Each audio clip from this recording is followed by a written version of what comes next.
जय गुरु जी। गुरु जी के चरणों में कोटि कोटि प्रणाम। आई हुई सभी संगत को प्रणाम और आप सबका बहुत बहुत स्वागत है गुरु जी के सत्संग में। आइए संगत जी, आज के सत्संग की शुरुआत करते हैं। आज इनवाइट करेंगे अनीता कुमार आंटी को। अनीता आंटी आए और सत्संग शेयर करें। Jai Guruji, thank you for having me here. I will start my journey from the beginning. मैं इंग्लैंड में पैदा हुई थी and I was born and bred in England. And जैसे मैं पैदा हुई पता चला डायग्नोज हुआ hole in the heart and hole in the heart बहुत बड़ा होल इन द हार्ट था and eczema and asthma and asthma में मेरा लाइफ थ्रेटनिंग अस्थमा था as was hole in the heart. So first 10 years of my life I spent in hospitals. तो hospital में रहती थी, स्टेरॉइड इंजेक्शंस मिलते रहते थे, hydrocortisones just to sustain me. And doctors ने जैसे मैं पैदा हुई थी बोल दिया था मेरे पेरेंट्स को कि ये 10 साल की उम्र से ज्यादा नहीं जीगी. तो एनीवे आई फील कि भगवान पहले भी हमारे साथ थे, अभी भी हैं और हमेशा रहेंगे. Because divinity lives within us, Rab हमारे अंदर है. तो भगवान उस टाइम में मेरे साथ थे. तो 10 साल की उम्र से जब पार किया तब मेरे पेरेंट्स को थोड़ा होप मिला कि ये तो ठीक हो गई है. पर ऑफ कोर्स ठीक नहीं थी, स्ट्रगल कर रही थी, पर आई वाज अलाइव. एंड फिर बोला गया, डॉक्टर्स कहते थे इंग्लैंड में कि ये सर्वाइव तो कर गई है लेकिन इसकी ना शादी होनी चाहिए और ना इसको बच्चे होने चाहिए because hole in the heart इतना ज्यादा है बड़ा कि स्ट्रेन नहीं पड़ना चाहिए हार्ट पे, तो इसको बच्चे कभी नहीं हो पाएंगे. And my parents just felt it's fine, you know, as long as she's alive and she's healthy. And then at the age of 22 I got married and I came to India. मैं India जब आई तो मेरे health issues जो थे बचपन के वो बहुत ज्यादा एग्रेवेट हो गए. आप कह लो कल्चर शॉक मिला इंडिया के. You know, I got married and it was into a Marwari family. I'm Punjabi. Cultural differences here. It was just a shock to my system. The whole institution of marriage was, you know, took a toll on my health. बहुत जल्दी marriage भी collapse होने लगी. Health मेरे issues deteriorate होने लगे very fast. It all happened very, very quickly. So I was all of 22. And मुझे ये एक्साइटमेंट थी. India back then was very regressive. I am talking about 88. And India काफी regressive था. एक channel था हमारा टीवी का, Doordarshan. There was not much going on to be honest.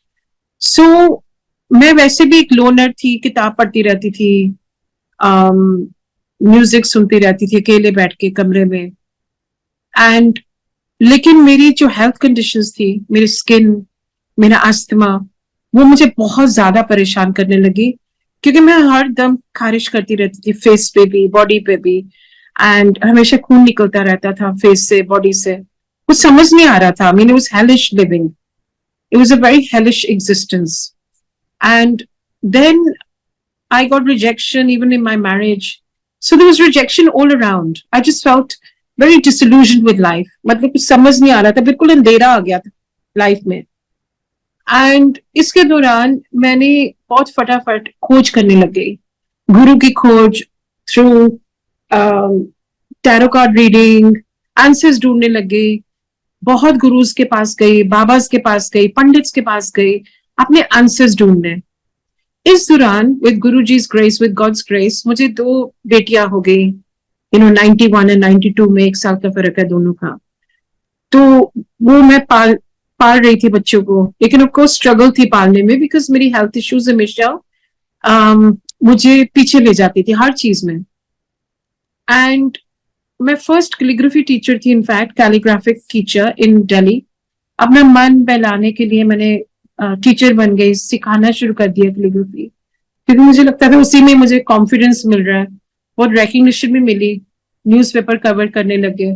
पर मैं हमेशा सेल्फ कॉन्शियस रहती थी क्योंकि मेरा फेस बहुत खराब था, हमेशा एक्जिमा से भरा हुआ, खून से भरा हुआ, बहुत ज्यादा low self esteem, low confidence हो गया था.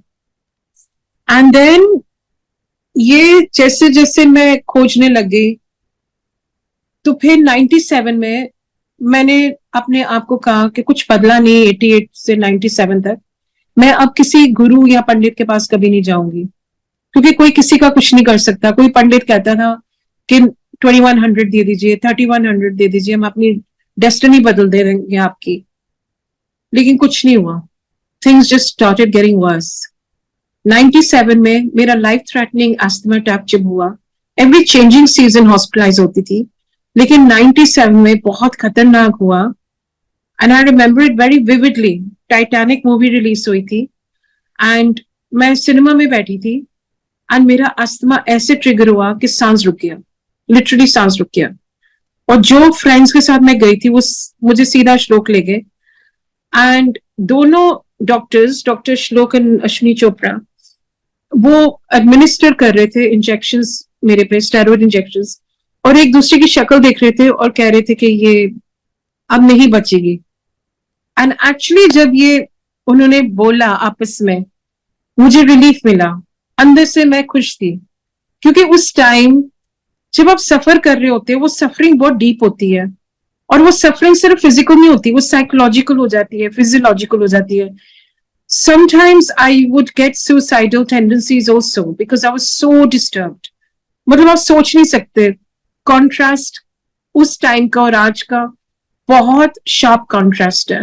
लेकिन उस टाइम अगर मैं वापस जाऊं तो मुझे याद है वो डिप्रेशन, सुसाइडल टेंडेंसीज, सोचना कि मैं यहाँ क्या कर रही हूँ, I can not suffer any more emotionally and physically. So I was at my lowest and, मतलब जिसको कहते हैं ना कि बिल्कुल कोई होप नहीं थी. देयर वाज नो उम्मीद नहीं रही थी जिंदगी के लिए, और ना ही मतलब दिल करता था जीने के लिए ऑनेस्टली, क्योंकि ऑब्वियसली सफरिंग इतनी ज्यादा क्यूट थी कि दिल नहीं करता था. सो जब डॉक्टर्स ने ये कहा 97 मार्च में, तो मैंने अंदर से रिलीफ फील की. उस टाइम उस फेज में मेरा चेहरा वैसे तो पहले ही खराब था, और भी खराब हो गया, कुछ और ही हो गया. फेस डिफॉर्म्ड हो गया एंड पस निकलने लग गया फेस से, और फेस ब्लैक हो गया. और जिन संगत ने मुझे देखा उस टाइम और जो आज देखते हैं, जमीन आसमान का फर्क है. गुरुजी, you know, anyway, I'll come to that soon, but मतलब कोई और क्या, मैं खुद ही नहीं अपने आप को देख सकती थी. फिर 97 उसी साल में सितंबर का टाइम था. उससे पहले भी मतलब एक संगत है, उसका नाम इसलिए लूंगी क्योंकि वो बहुत, मैं उसका ही शुक्राना करती हूँ, क्योंकि वो ही मुझे गुरुजी के पास लेके गई थी. बैम्बी सिंह आंटी है, और वो मुझे पहले भी बोलती थी कि तू मेरे गुरुजी के पास चल, और मैं रेजिस्ट करती रहती थी. मैं कह नहीं बैम्बी, कोई नहीं किसी का कुछ कर सकता, तेरे गुरु क्या करेंगे. कहते नहीं चल के देख, ये डिफरेंट है. तो मैं लेकिन रेजिस्ट करती रहती थी. फिर एक ऐसा टाइम आया, वो इंसिस्ट करती रही, मैं रेजिस्ट करती रही, और फिर वो मेरे घर ही पहुंच गई. सितंबर में था, शाम का टाइम था, 5 बजे, और कहती मैं तुझे लेने आई हूँ, मैं तुझे अपने गुरुजी के पास लेके जा रही हूँ. इतना भी कोई इंसिस्ट नहीं करता, पर वो एक कॉलिंग थी मेरी. तो मैं गाड़ी में जैसे बैठी, मुझे नहीं पता था कि सत्संग क्या होता है, लेकिन वो अपनी सत्संग सुनाने लगे. लेकिन मैं बिल्कुल नहीं सुन रही थी, बिल्कुल भी नहीं, क्योंकि मुझे इंटरेस्ट नहीं था. It was falling on def years, because मैंने सोचा मैं इसको oblige करने जा रही हूँ फैमिली को, क्योंकि मैं इंटरेस्टेड नहीं हूँ. मैं कन्विंस कर लिया था अपने आप को कि कोई किसी का कुछ नहीं कर सकता. तुम अकेले सफर करते हो, अकेले अगर कोई सफरिंग होती है, कोई प्रॉब्लम होती है लाइफ में, तो तुम अकेले हो, बिल्कुल अकेले हो. मतलब तुम्हारे माँ बाप तंग आ जाते हैं ऑनेस्टली, कि यह तो बीमारी रहती है. You know, my parents were in England, I was born in a native Punjabi family. तो एक्चुअली मेरे माँ बाप तंग आ जाते थे मुझसे कि तू क्यों बीमार रहने, खुश रहा कर, ये वो जो पेरेंट्स कहते हैं. वो खुश रहना, किसी को बोलना, और यू नो एक्चुअली ट्राई करना, खुश रहना बहुत डिफरेंट चीजें होती है. खुश तभी तुम रह सकते हो, सबसे बड़ी खुशी होती है तुम्हें कि जरा सा हेल्थ तो ठीक हो. एनीवे, बैम्बी मुझे ले गई छोटे मंदिर. उसका सत्संग मैंने कुछ भी नहीं सुना. मैं बाहर ही देखती रही, सोचती रही कि this will be over soon, you know, I'm just going there to oblige her. And जैसे फिर छोटे मंदिर में गए, मैं थोड़ा रिवाइंड करूंगी यहाँ।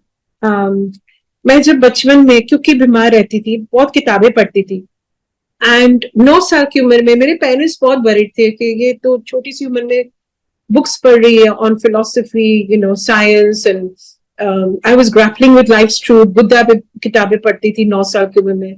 मेरे फादर का गार्डन, इंग्लैंड में बहुत स्काईज बहुत क्लियर होती हैं, गार्डन्स होते हैं बहुत बड़े बड़े, and my father lived in this palatial home. So मैं बहुत खुश थी, अपने आप में खुश रहती थी, पोइट्री लिखती रहती थी, वॉक करती थी बहुत फादर के गार्डन में, और ऊपर देखती रहती थी स्काईज में कि भगवान अगर आप हो तो एक दिन मिलेंगे और एक दिन चाय पीएंगे। In English, I said, I want a cup of tea with you. And I used to write letters also to God. So, because I was a loner, I was always drawing, painting, reading, which I still do. Strangely, कभी आपकी आदतें, आपकी habits कभी बदलती नहीं है, वही मेरे creative, engagements हैं, where I sit and I do my calligraphy, I make my Ganeshis in calligraphy, I write, I teach. So nothing has changed on that front. So मैं जब बोलती थी ये, तो ऑनेस्टली बोलती थी, क्योंकि मुझे लगता था कोई तो है ऊपर जो हमारा सहारा है, हमें जो सच्चा प्यार करता है, जो अनकंडीशनल लव देता है। And then what happened, now fast forward to 97 September, as I walked into Chota Mandir, as Guruji sat there, as we know, he was sitting on his gaddi, and very unlike a guru, मैंने कभी सोचा नहीं था, because family ने photo नहीं दिखाई हुई थी, तो गुरुजी बैठे थे अपनी गद्दी पे, in his shorts, t-shirt, trainers, very unlike a guru. No donation box in front of him, no long beard, no saffron robe. He was a very unconventional guru. And he was resplendent, like the moon in the sun. He was glowing like the moon in the sun and the stars. He was just, so beautiful. And कोई संगत नहीं थी। 6 PM पहुंचे थे हम, Thursday evening था, 7 बजे संगत आती थी।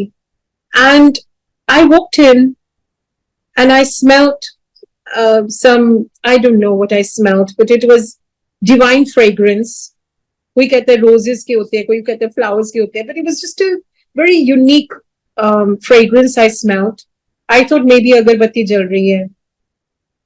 But I walked towards him, broken. I was heartbroken in my life. My fairy tale marriage broke within weeks, I would say, of me coming to India. I think, we both realized that this is not working, but then, of course, old school woman, I just felt I need to make it work. जो हमें सिखाया गया था, adjust करो, तो वही हुआ कि this is it now for me. But my marriage was over. From the very beginning, it was over. It never started, actually. And so I came walking towards Guruji, heartbroken, broken with my broken spirit and broken body. Literally. I was falling to pieces. I was literally falling to pieces. Nothing worse could have happened to me. A hole in the heart, skin breaking out, my heart falling into pieces. And मैं जैसे गुरुजी के पास गई हूँ, और जैसे मैंने मत्था टेका, मुझे लगा पहली बार जिंदगी में मैं पहली जगह, सही जगह आ गई हूँ। जो मैं खोज रही थी बचपन से लेके अब तक, मेरी खोज खत्म हो गई है। मुझे मेरा घर मिल गया है, जो मैं घर ढूंढती थी, जो मैं प्यार ढूंढती थी। मैंने जैसे मत्था टेका, गुरुजी ने मुझे तरफ देखा, with his very gracious and benign and very merciful eyes, with his gaze that is unquantifiable. And he just looked at me and he said, "Tu roz aaya kar, tu roz langar kitta kar." I was thrilled to bits. I said, और कुछ नहीं, मुझे गुरु दांडी कुछ नहीं बोली थी, गाड़ी में सत्संग सुना रही थी, कुछ नहीं सुना, पर सुनने की जरूरत नहीं पड़ी, क्योंकि यही सब कुछ मुझे मिल गया, सब जवाब मुझे मिल गए। जो मैं बचपन से पोइट्री लिखती थी, लव लेटर्स लिखती थी भगवान को, मुझे सारे वो लव लेटर्स के आज इस 2-3 शब्दों में मुझे पूरे आंसर मिल गए गुरु भगवान के, कि बस तू आया कर और रोज लंगर करना है, तो बस आया कर। मुझे लगा अब मेरा सब कुछ ठीक हो जाएगा, ना भी हुआ तो कोई बात नहीं, लेकिन मुझे रब मिल गए हैं। तो नेक्स्ट थिंग जो गुरुजी ने बोला, तू चाय प्रसाद पिंग या नहीं था? And I looked at him and he smiled कि मैंने सब पता है, as if to say मैंने पता है तू बचपन विच मिन्ना गल्ला करती सी। We all do, right? In some phase of our lives, we all remember God before meeting God. And हम कितने blessed हैं, unquantifiable blessings हैं हम सब पे, कि हमें इस जन्म में, इस रूप में हमें भगवान मिल गए हैं। पता नहीं कितने जन्म हमें लेने पड़े, वो तो मुझे नहीं पता। I don't know the facts of life, I don't know हमने कितने इनकारनेशंस लेने पड़ते हैं, पर बहुत भटके हैं हम सब। फिर हमें गुरुजी ने मौका दिया इस जन्म में, जो कलयुग है, पर हमने चूज किया था ये पैदा होने के लिए कलयुग में, ताकि हम रब को पा पाए। और हमने पा लिया, मिल लिया, एटलीस्ट पा लिया पता नहीं, पर मिल लिया। पाना तो हम बहुत दूर की बात है। क्यों? क्योंकि पाना पा वही सकता है जो गुरु का हुक्म से चलता है, पूरा हुक्म में चलता है गुरु के, आधा नहीं। जैसे गुरु जी ने कहा था 100% सरेंडर, 100% ब्लेसिंग्स, 50% सरेंडर, 50%। मैथमेटिक्स उनकी है। He is a divine mathematician, he is a divine accountant, so he keeps our accountancy, he keeps our calculations. कितना चंगा कर्म कर रही है, जितना बुरा कर रही है तो सब कर्मों का खेल। सो फिर मैं बैठी थी वहां, रोज आने लग गई, रोज 5 बजे 6 बजे मैं भागती थी कि मुझे छोटे मंदिर जाना है। Back then 7 days a week लगता था लंगर प्रसाद। एंड वो एक फेज था हमारी लाइफ का, जब वो 7 दिन ही गुरुजी बुलाते थे। उस टाइम वो फेज था। उसके बाद उन्होंने टेपर करना शुरू किया, एंड मेरा चेंजिंग सीजन आ रहा था, जहां मैं हॉस्पिटलाइज होती थी, अस्थमा अटैक होता था। तो मैं जैसे बैठी हुई गुरुजी के पास, आराम से बैठी थी। पहले मैं भूल गई कि चेंजिंग सीजन है, वो तो खैर चेंजिंग सीजन था, किसी टाइम भी ट्रिगर हो जाता था अस्थमा अटैक। तो मैं जैसे बैठी हूँ, लंगर सर्व होने वाला है, और मैंने रियलाइज किया कि मुझे सांस नहीं आ रहा। मैं बिल्कुल ब्लैक एंड ब्लू टर्न हो रही थी, बिल्कुल गैस्प कर रही थी ब्रेथ के लिए। एंड मैंने कहा गुरु जी, मैं 7 बटे आती थी बिल्कुल, एंड मैंने कहा गुरु जी मुझे सांस नहीं आ रहा, और मैंने रोना शुरू कर दिया। मैंने कहा गुरु जी सांस नहीं आ रहा। कहते चुप करके लंगर कर अगर आज कल्याण कराने। मैंने कहा गुरु जी सांस नहीं आ रहा। कहते क्या ना लंगर कर। तो मैंने कहा गुरु जी मुझे मेरे स्टेरॉइड इंजेक्शन चाहिए, मुझे अभी जाने दीजिए। तो कहते अगर आज तू पूरा ठीक ठीक होना है और कल्याण कराना है तो पूरा लंगर कर। मैं बहुत रोई, एंड मैंने कहा गुरु जी मैं कैसे खाऊं ये, मुझे सांस नहीं आ रहा। कहते अयो तेरे स्टेरॉइड इंजेक्शन है, पूरा कर लंगर। मैंने कहा गुरु जी आलू गोभी दाल है। एंड ही सेड जदों बार जूती उतार दी, अफसर बड़ छट के आया कर। मैं क्या ना तेरे स्टेरॉइड इंजेक्शन है, पूरा लंगर कर। मैंने खाया जबरदस्ती एंड रिजेंटफुली। फिर मैंने जैसे मत्था टेका, मैंने कहा मैंने यहाँ दोबारा कभी नहीं आना, गुरुजी बहुत हाश है, इतने इनसेंसिटिव है, तो मैं नहीं आऊंगी दोबारा यहाँ। तो जैसे मैंने मत्था टेका और ये बोला, गुरुजी ने कहा कल आ जाए। मैंने कहा ये तो कोइंसिडेंस है, मैं कुछ बोल रही हूँ अपने दिमाग में और गुरुजी जवाब दे रहे हैं। फिर मैंने कहा नहीं, मैं यहाँ से सीधा अस्पताल जाऊंगी और मैं यहाँ कभी नहीं आऊंगी। तो गुरुजी कहते हुन अस्पताल जाने की लोड़ नहीं, हुन तू कार जा, कल्याण कितना ऐश कर। मुझे नहीं समझ आती थी उस time, of course British education, मुझे नहीं पता था कल्याण क्या होता है और ऐश क्या करूं। जब मेरी लाइफ ही कोलैप्स हो रही है तो ऐश क्या करनी है। सो मैं जैसे निकली, मेरे मन में यही था मैंने अब दोबारा कभी नहीं आना यहाँ, क्योंकि गुरुजी सेंसिटिव नहीं है, एम्पैथेटिक नहीं है, उनमें वो दया नहीं है। तो जैसे निकली, लेकिन और गाड़ी में बैठी सोच के कि मैं हॉस्पिटल जाऊंगी यहाँ से, मैंने रियलाइज किया कि मेरा बिल्कुल नॉर्मल सांस आ रहा है, बिल्कुल नॉर्मल, जो कभी नहीं आया था। तो फिर मैं घर गई और मैंने सोचा ये शायद कोइंसिडेंस है, but many changing seasons came and went. But my asthma never came back again, and मैं कभी दोबारा हॉस्पिटलाइज नहीं हुई अस्थमा के लिए, कभी नहीं, कभी नहीं मीन्स कभी नहीं। वो एक लंगर प्रसाद के साथ मेरा पूरा बचपन का जो अस्थमा था, स्टेरॉइड्स, मेरे जो इंजेक्शंस लगते थे, इनहेलर्स जो लेती थी, steroidal injection, sorry inhalers, nebulizers, एक लंगर के प्रसाद के साथ गुरुजी ने सब कुछ वीन ऑफ कर दिया, सब कुछ खत्म ही कर दिया। वीन ऑफ क्या किया? खत्म कर दिया। सो ये था पहला उनकी मेहर, पहली उनकी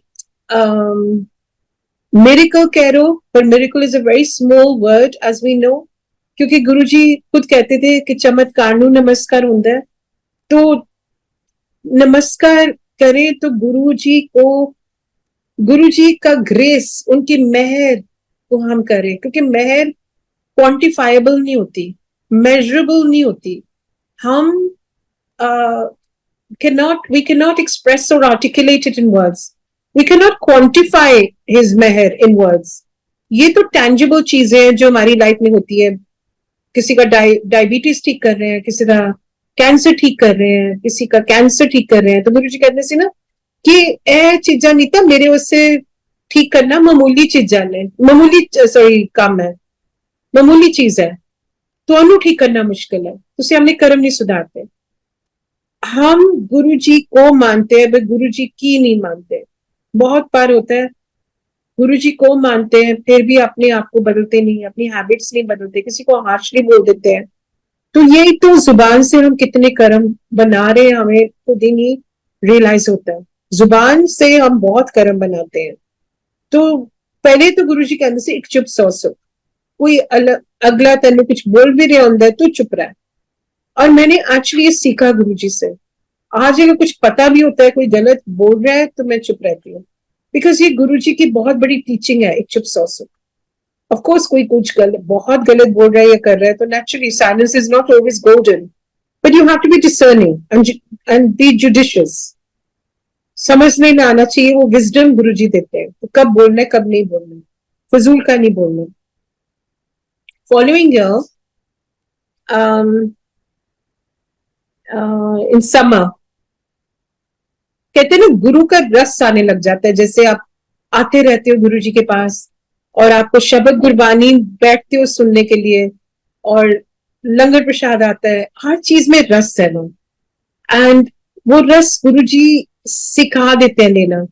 तो ये रस था एक कि रोज जाना बैठना, जैसे हम अपने बच्चे अपने माँ बाप के घर जा रहे हैं, ऐसा लगता था कि हम सब बच्चे हैं और हम अपने फादर मदर को मिलने जा रहे हैं, एंड वो हमें बहुत प्यार करेंगे, चॉकलेट खिलाएंगे। तो ऐसा ही फीलिंग आती थी, हम सब बच्चे बन गए थे। एक्चुअली अगर आप किसी संगत को पूछो जो मिली हुई गुरुजी से, क्या रियल सेंटिमेंट्स थे, क्या सेंसिबिलिटीज थी, क्या थी हमारी खींच, यही थी कि हम उस टाइम बच्चे बन गए थे, और हमें लगता था वहां कोई बैठे हैं जो हमें बहुत समझते हैं और बहुत प्यार करते हैं, अनकंडीशनल लव, और हमें समझते हैं जो दुनिया नहीं समझती। दुनिया मिसअंडरस्टैंड कर रही थी उस टाइम, लेकिन गुरुजी मिसअंडरस्टैंड नहीं करते। गुरुजी थे जो बैठे हुए थे, जो पूरी हमारे फ्लोज के साथ थी, हमारी फॉल्ट्स के साथ, हमारी शॉर्ट कमिंग्स के साथ, हमारी लिमिटेशंस के साथ। गुरुजी ने हमें लिमिटलेस प्यार दिया, बाउंडलेस प्यार दिया, कभी जज नहीं किया एंड क्रिटिसाइज नहीं किया, ब्लेम नहीं किया। हम तो मतलब कितने barriers of life times of Karma लेके आए हैं गुरु जी के पास, लेकिन उन्होंने कभी जज नहीं किया कि तू है कितना, या तू ऐसा बुरी है, या सब करना नहीं चाहिए सी।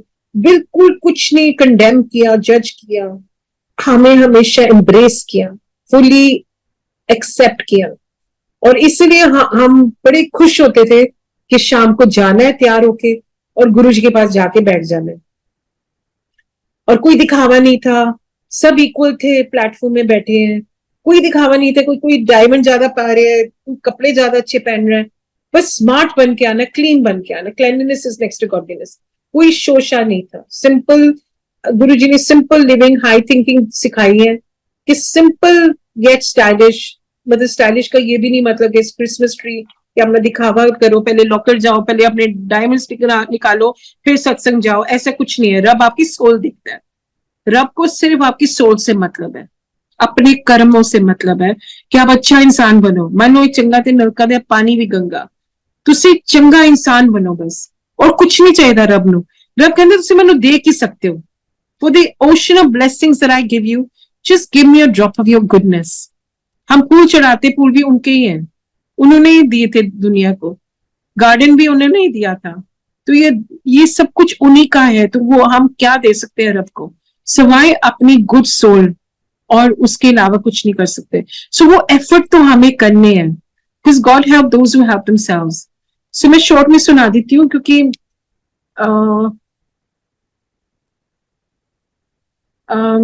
सॉरी कहा हूं मैं।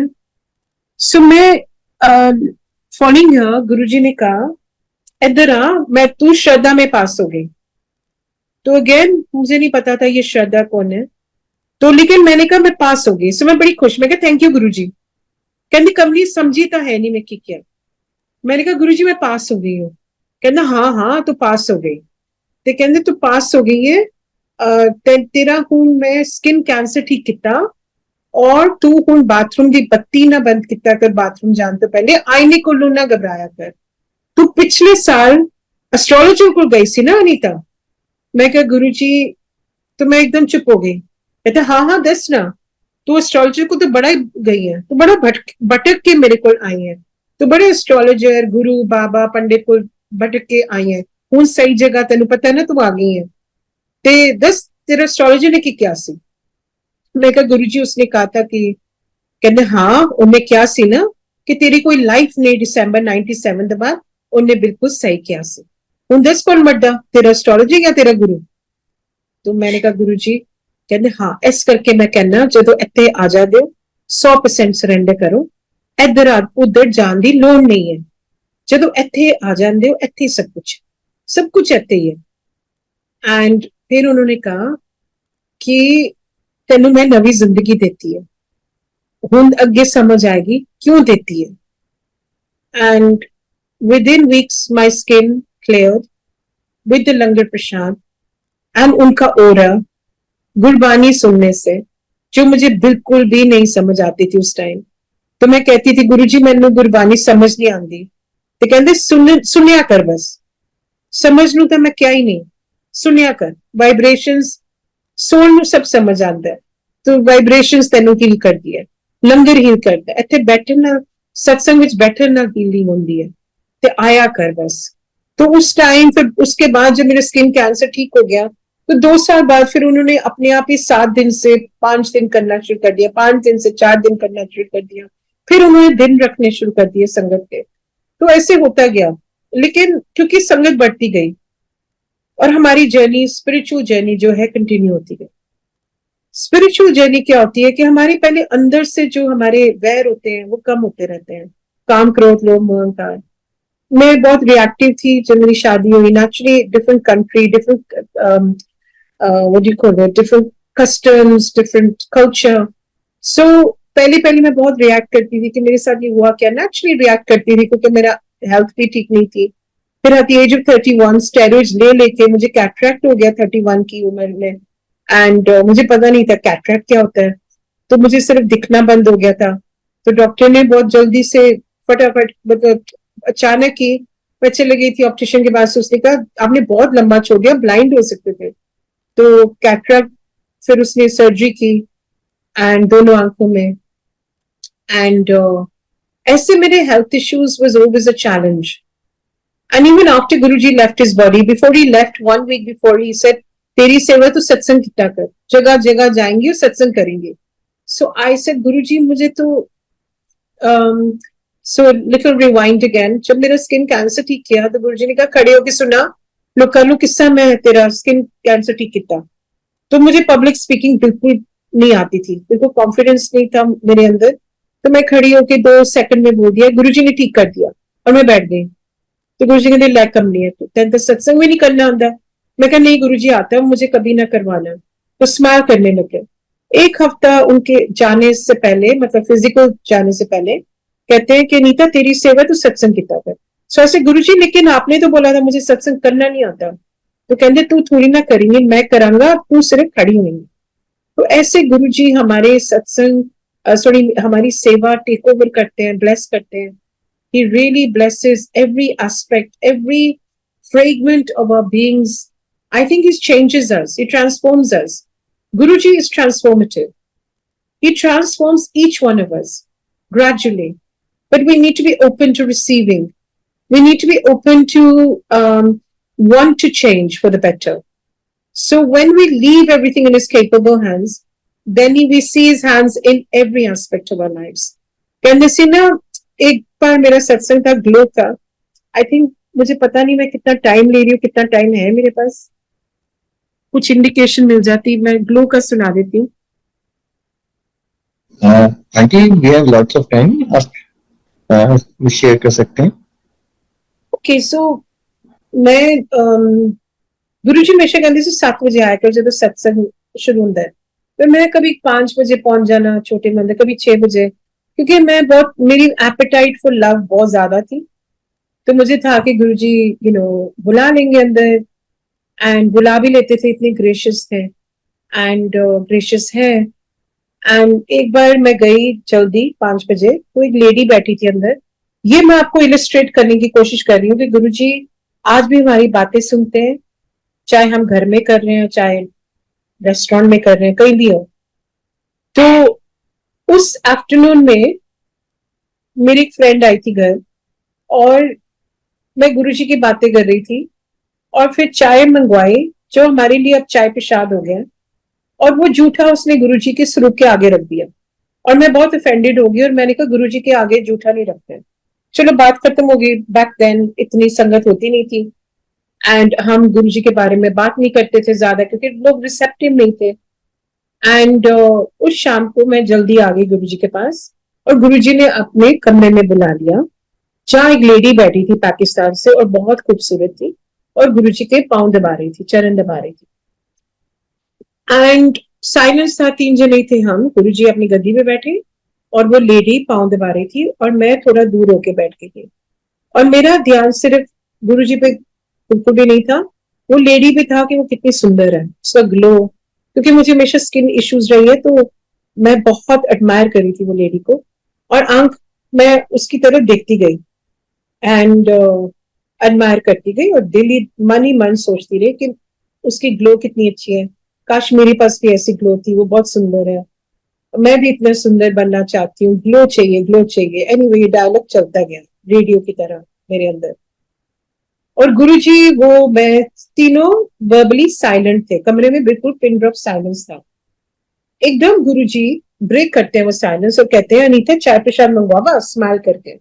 मैंने कहा हाँ जी गुरुजी, पर अभी भी मैं गुरुजी की तरफ नहीं देख रही थी, मैं वो लेडी की तरफ देख रही थी. तो मैंने कहा हाँ जी गुरुजी. तो गुरुजी और भी स्माइल करने लगे. चाय प्रसाद आती है, हम तीनों पीते हैं, और वो लेडी ने जूठा रख दिया गुरुजी के चरणों के पास. वो पहली बार आई थी, तो मैंने अपनी आंखें बंद कर ली. मैंने कहा from what a beautiful woman to what a shameless woman, how can she keep जूठा इन फ्रंट ऑफ गुरुजी. तो मैंने आंखें बंद कर ली. मैं कहा अब नहीं मैं इसको एडमायर करूंगी. तो मैंने आंखें बंद की, तो गुरुजी और भी स्माइल करने लगे. ते कहते नीता एनू समझा कि गुरुआ दे सामने जूठा नहीं रखेगा, फिर तेरी ग्लो दे बारे गल करना, तेनू ग्लो चाहिए है. मैंने एकदम आंख खोली. मैं कहा गुरुजी हाँ. कहते हाँ तेनू ग्लो चाहिए है. तो मैं कहा गुरुजी पता नहीं. मैं एकदम शीपिश हो गई. मैं कहा गुरुजी मुझे नहीं पता. कहते ग्लो चाहिए है तो रब को लो, रब मंग लो, असली चीज मंग लो. मेरे को कोई असली चीज नहीं मंगदा. लोग समझते ने मैं दुकान खुली हुई है अपनी शॉपिंग लिस्ट लैन दे, नवा मकान दे दो, बड़ी गड्डी दे दो, नवा हस्बैंड दे दो, नवी वाइफ दे दो. गुरुजी मजाकी भी बहुत थे. उन्होंने हमें सिखाया कैसे हंसना है, कैसे जीना है, how to live, how to love, how to laugh, how to take life lightly, not to be too serious. I was such a serious and sad human before I met Guruji. And now I feel I'm such a happy and cheerful human thanks to Guruji. He transforms every character and personality on earth. जो गुरुजी के पास आ गया, आप समझो कल्याण हो गया. गुरुजी convert कर देते हैं हर चीज. हमारी सैडनेस हैप्पीनेस में बदल देते हैं. वही डार्कनेस जो होती है हमारे अंदर, इनहेरेंट डार्कनेस, वो लाइट में बदल देते हैं. हमारी जो रिस्ट्रिक्शंस होती है उनको फ्रीडम में बदल देते हैं. गुरुजी हर चीज को कन्वर्ट करते हैं। जैसे वो कहते थे खुद, मैं तेरा कैंसर कन्वर्ट करता, मैं तेरा अस्थमा कन्वर्ट करता। Energy can not be destroyed but it can be converted. So every bad energy और negative energy he converts into a positive and good energy. He used to say बस positive रहा करो, positive सोचा करो। अगे वाला time, आने वाला टाइम बड़ा मारा, बारिश होनी है 3 चीजा नहीं लेता। मैं क्या गुरु जी क्या?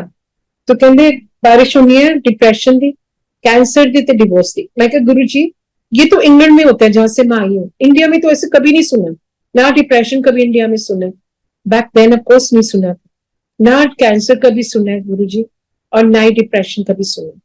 तो कहते देखी कर कर दी कहानी होनी है, one or the other. And today that has become our reality. We are living in the thick of Kali Yuga today, where the only thing that is predictable is unpredictability. The only thing that is stable is instability. We cannot vouch for anything in today's world. The moment is our only truth. जो time बीत गया वो अच्छा है, जिस moment में है उसी में रहे और उसी में खुश रहे, हैप्पी रहे, ग्रेटफुल रहे। ग्रैटिट्यूड बहुत सबसे बड़ी पूजा होती है कि शुक्राना में रहे, शुक्र करे, फिक्र ना करे और जिक्र करते रहे। ये बहुत बड़ा गुरुजी ने टीचिंग एंड विजडम दिया, में ज्ञान दिया है कि तुसी मोमेंट टू मोमेंट लिव करो। अगले पल का नहीं पता, हमें नहीं पता था पैंडेमिक आएगा, कितने लोग हमारे चले गए, हमें नहीं पता था कि एक्चुअली बारिश होनी है कैंसर की। आज जगह जगह में हम सुनते हैं, डर भी लगता है लेकिन डरना नहीं, बिकॉज वो फेथ गुरुजी फेथ में बदल देते हैं। हम किसी सिचुएशन को नहीं बदल सकते, पर हम अपने एटीट्यूड को बदल सकते हैं। एक चीज रब ने दिया हम इंसान को, वो है फ्री विल एटीट्यूड। तो इसलिए एटीट्यूड ऑफ ग्रेटिट्यूड में रहना गुरुजी ने सिखा दिया है। फ्री विल यही है कि पाठ करो, पूजा करो, याद करो अपने गुरु ਨੂੰ, बैठ के कार बैठ के भी याद करो, 1 घंटा जरूर याद करो, वॉक करो, अपने हेल्थ का ध्यान रखो, सही खाओ कम खाओ। गुरुजी ने प्रैक्टिकल कहते मैं गुरु हूं, मैं तुम्हें जीना सिखाना, किस तरह रहना है। गुरबानी सुनो, घर बैठ के भी सुनो, आनंद लो, रस लो, हर चीज का रस लो। हर चीज गुरुजी ने जो हमें सौंपी है उसमें बहुत रस है।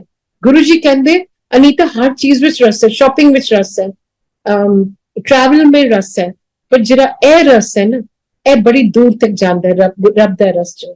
इस करके आनंद लिता करो सत्संग विच आन विच भी, मनु याद करन विच भी, मतलब बिल्कुल एंजॉय करो।